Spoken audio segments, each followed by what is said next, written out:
క్రీస్తునందు ప్రియమైన శుభవచనం దేవుని ప్రియులకు యేసు క్రీస్తు ప్రభువారి శ్రేష్టమైన శక్తిగల నామమున ఈ ఉదయకాల శుభాలు అందిస్తూ ఉన్నాం. సియోనులో నుండి నా తండ్రి మిమ్మల్ని ఆశీర్వదించును గాక. ఆమేన్. దేవుని బిడ్డలారా, ఎలా ఉన్నారు? లేవగానే ఆరోగ్యంగా లేచారా? ప్రభుని స్తుతిస్తూ లేచారా? ఈరోజు ఏదైనా సమస్యల గురించి ఆలోచిస్తూ లేచారా? మానవులో మనం చింతించుట వలన మూరుడు ఎక్కువ కాలేం, మూరుడు తక్కువ కాలేం. దేవుని వాక్యం సెలుస్తుంది, నీ భారము యెహోవా మీద మోపుము, ఆయనే నిన్ను ఆదుకొనును, నీతిమంతులను ఆయన ఎన్నడను కదలనీడు. కాబట్టి నీకున్న భారాలు, చింతలు ఏదైతే ఉన్నాయో ఈరోజు యేసుప్రభువు మీద అప్పగించు, ఆయనకు అప్పగించు. దేవుడు ఈరోజు నీ జీవితంలో గొప్ప కార్యం చేయబోతున్నాడు. హల్లెలూయా. యేసయ్య ఈరోజు మీ జీవితంలో ఘన కార్యాలు చేయబోతున్నాడు. హల్లెలూయా. ప్రభు నమ్మండి, ఆశీర్వాదకరమైన కార్యాలు ఈరోజు మీ జీవితంలో చూడబోతున్నారు. దేవుడు అద్భుతం చేయబోతున్నాడు. హల్లెలూయా. ఈరోజు మనం శుభవచనం కొరకు 118వ కీర్తనలకు వచ్చామండి.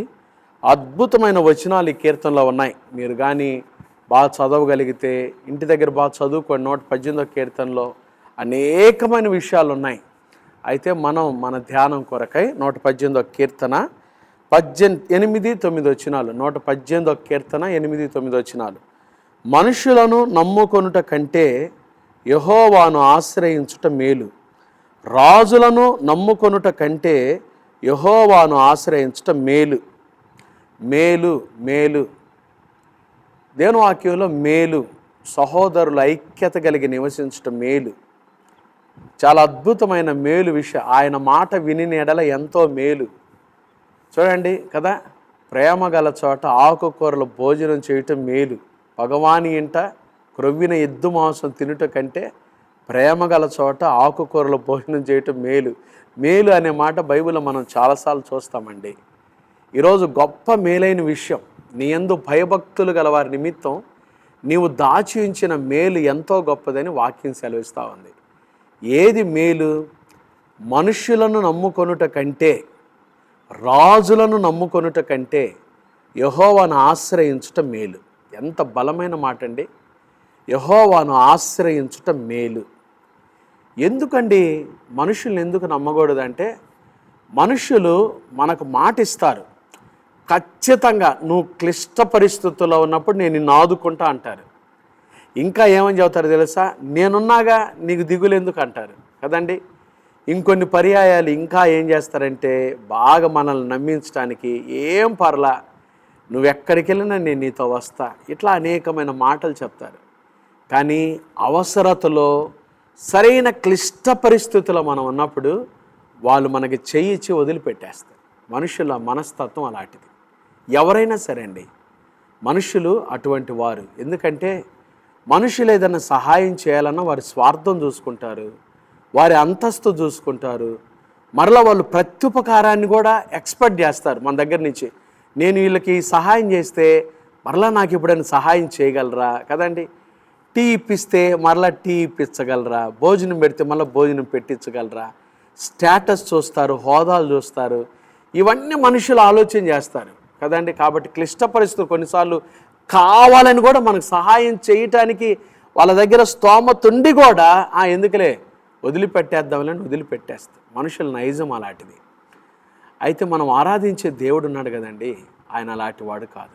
అందుకని బైబిల్ చెప్తుంది, మనుష్యులను నమ్ముకొనుట కంటే, ఈవెన్ రాజులను నమ్ముకొనుట కంటే కూడా, అధికారులు నమ్ముకొనుట కంటే కూడా యెహోవాను ఆశ్రయించటం మేలు.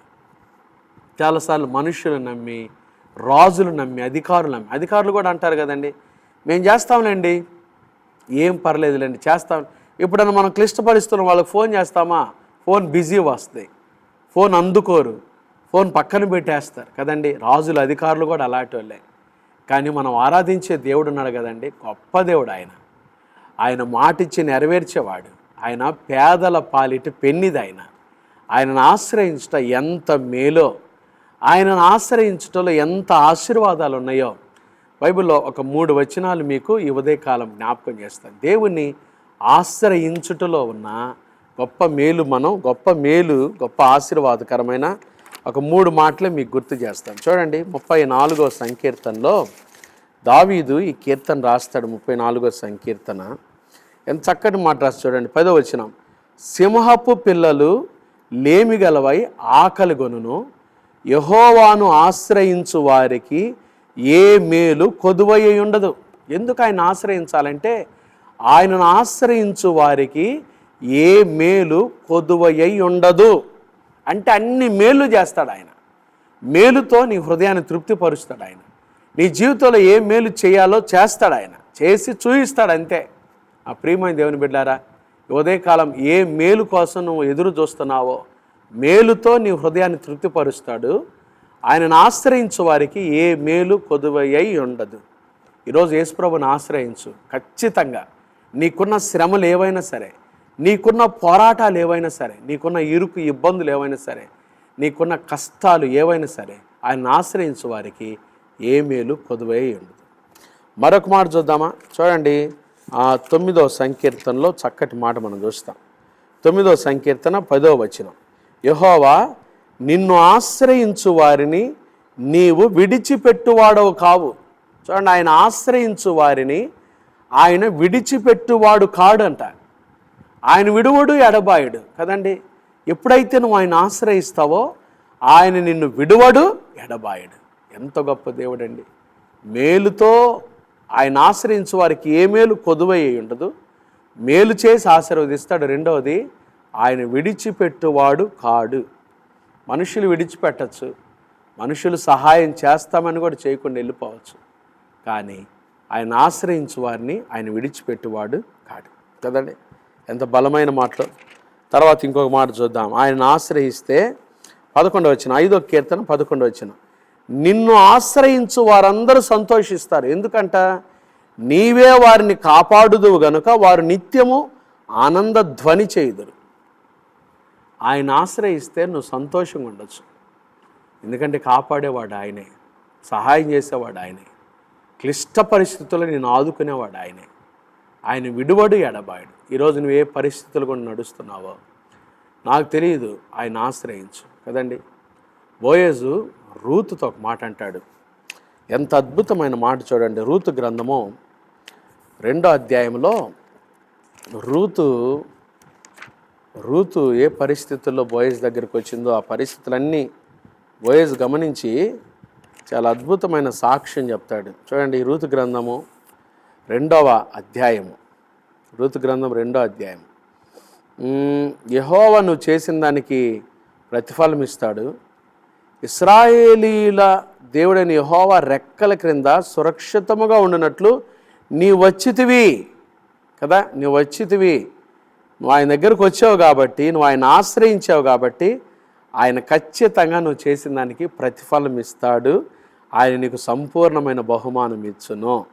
దేవుని బిడ్డలారా, కాబట్టి దేవుని ఆశ్రయించిన రూతు జీవితం ఎంత గొప్పగా ఆశీర్వదించబడి మనకు తెలుసు. బైబిల్లో రూతు ఒక విధవరాలు కదండి. 10 సంవత్సరాలు విధవరాలుగా జీవించింది. ఏ ఆశ లేకుండా జీవించింది. కానీ దేవుడు రూతు జీవితాన్ని, మోడుబారిన రూతు జీవితాన్ని చిగురింపజేయలేదా? మారాను మధురంగా మారుస్తాడు కదా ఆయన. ఈరోజు నువ్వు ఆయన ఆశ్రయించు. ఏ పరిస్థితులు కూడా నడుస్తున్నావో, ఒక రూతు జీవితమే కాదు, ఈరోజు నీ జీవితంలో కూడా గొప్ప కార్యాలు చేయటానికి యేసయ్య ఆశపడుతూ ఉన్నాడు. నీ జీవితాన్ని ఆయన అపురూపంగా మార్చడానికి ఇష్టపడుతూ ఉన్నాడు. నీ జీవితాన్ని ఆయన అందంగా మార్చడానికి ఇష్టపడుతూ ఉన్నాడు. నువ్వు ఆయన ఆశ్రయించినట్లయితే ఈరోజు గొప్ప కార్యాలు చూడబోతున్నావు, ఘన కార్యాలు చూడబోతున్నావు. దేవుడి మాటలు దీవించును గాక. ఆమేన్. ప్రార్థన చేసుకుందామండి. మహాపరిశుద్ధుడు అయిన మా తండ్రి, దయగల దేవ, ప్రేమ స్వరూపి, మీకు స్తోత్రాలు. ఈ ఉదయకాలం ఈ శుభవచనం ద్వారా మీ మాటలు వినుటకు ప్రభా మాకిచ్చిన ఈ అమూల్యమైన అవకాశముకై స్తోత్రాలు. మనుషులను నమ్ముకొనుట కంటే యెహోవాను ఆశ్రయించటం మేలు, రాజులను నమ్ముకొనుట కంటే యెహోవాను ఆశ్రయించటం మేలు నీ వాక్యం సెలవిస్తుంది. ప్రభా, నిన్ను ఆశ్రయించిన వారికి మీరు ఏ మేలు కొదువై ఉండదని, నిన్ను ఆశ్రయించిన వారిని మీరు విడిచిపెట్టువాడవు కావని, నిన్ను ఆశ్రయించి వారు సంతోష ధ్వని చేస్తారు. ఎందుకంటే నీవే వారిని కాపాడుతావు కాబట్టి ప్రభా, నిన్ను ఆశ్రయించు వారికి మీరే సురక్షితమైన మంచి బహుమానం ఇచ్చి మంచి భవిష్యత్తు కలుగు చేసే దేవుడు. ఒక రూతు జీవితంలోనే కాదు, ఇదిగో ఈ ఉదయకాలం వేస్తే మీ పాదాలు పట్టుకొని మిమ్మల్ని ఆశ్రయిస్తున్న ఒక్కొక్కరిని మీరు జ్ఞాపకం చేసుకోండి. వారు ఏ క్లిష్ట పరిస్థితులు గుండా, ఏ కష్టాలు గుండా, ఏ శోధనలు గుండా నడుస్తున్నారో నీ బిడ్డలు ఇరుకు ఇబ్బందులు అన్నింటిలో కూడా మీ కృప దయచేయండి. ఒక్కొక్కరిని మీరు ఆదుకోండి, ఆదరించండి, ధైర్యపరచండి. నీ కృప దయచేయండి. మంచి ఆయురారోగ్యాలు, క్షేమము దయచేయమని ప్రార్థన చేస్తున్నాం. మీ రెక్కల నీడలో నీ బిడ్డలను భద్రపరచమని ప్రార్థన చేస్తున్నాం. సహాయం దయచేయండి అయ్యా. నీ బిడ్డలపై మీ ఆశీర్వాదాలు కుమ్మరించండి. కృప దయచేయమని ప్రార్థన చేస్తున్నా. అన్ని విషయాల్లో తోడుగా ఉండి నీ సహాయం దయచేయండి. మా తండ్రి అయ్యా, ఈ ఉదయకాలం ఎంతమంది అయితే హాస్పిటల్లో అనారోగ్యంతో ఉన్నారో, ఐసీలో ఉన్నారో, యేసు నామములో వారికి స్వస్థత కలుగును గాక. ఈరోజు పుట్టినరోజులు, వివాహ వార్షికోత్సవాలు, శుభకార్యాలు జరుపుకొని బిడ్డలకు మిక్కిలి మీ దీవెన దయచేయండి. చిన్న బిడ్డలు మొదలుకొని పెద్దవారి వరకు వారు వెళ్తున్న స్కూల్స్, ఆఫీసులు, కార్యకలాపాలు, రాకపోకల్లో మీ కృపాక్షేమాలు తోడుగా ఉంచండి. మా సంఘం చుట్టూ మీ కంచెవేయండి. ప్రయాణం చేస్తున్న ప్రయాణికులకు మీ క్షేమం దయచేయండి. వారు ట్రైన్లో వెళ్తున్నా, బస్సులో వెళ్తున్నా, విమానాల్లో వెళ్తున్నా, కాలి నడకను వెళ్తున్నా, స్కూటర్స్ మీద వెళ్తున్నా, కారుల్లో వెళ్తున్న బిడ్డలకు మీ క్షేమం దయచేయండి. అయ్యా, ఉద్యోగాలు చేసుకుంటున్న వారు ఉద్యోగాల్లో తోడుగా ఉండండి. వ్యాపారం చేసుకుంటున్న వారి వ్యాపారాలు దీవించండి. చేతుల కష్టార్జితం చేసుకుంటున్న బిడ్డలను దీవించండి. రైతులు పాడి పంటలను దీవించండి ప్రభా. తండ్రి, నిరుద్యోగులకు ఉద్యోగ భవిష్యత్తు దయచేయండి. ఏకాంగులను సంసారులుగా చేయండి. గర్భం లేని తల్లులు వారి గర్భములు యేసు నామములో తెరవబడును గాక. గర్భిణీ స్త్రీలకు సుఖమైన ప్రసవం కలుగజేయండి ప్రభా.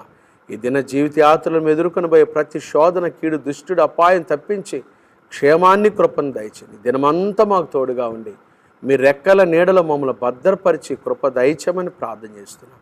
మీరే తోడుగా ఉండి సహాయం దయచేయండి. మీ కాపుదల దయచేయండి. సంఘాన్ని దీవించండి.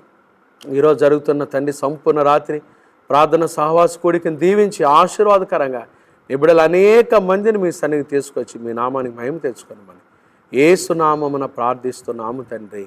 ఆమేన్. త్రియేక దేవుని ప్రేమ, కృప, సమాధానములు ఉదయకాలం ఈ శుభవచనాలు పాల్గొన్న దేవుని ప్రియులందరికీ, సంఘం అంతటికి ఈరోజు జరగనైన సంపూర్ణ రాత్రి ప్రార్థన సహవాసానికి, క్రైస్ట్ బ్లెస్సింగ్ చర్చ్ పరిచర్యలకు ఇప్పుడు ఎల్లప్పుడు ప్రభు రాకడ పర్యంతం తోడైండును గాక. ఆమేన్.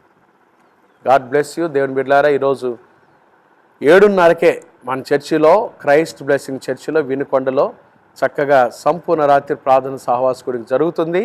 ప్రేమతో ఆహ్వానిస్తున్నాం. గ్రామాల నుంచి కూడా ప్రియులు వస్తున్నారు. మీరందరూ కూడా ఈ సదవకాశాన్ని చక్కగా సద్వినియోగం చేసుకొని దైవాశీర్వాదాలు పొందాల్సిందిగా మనవి. God bless you.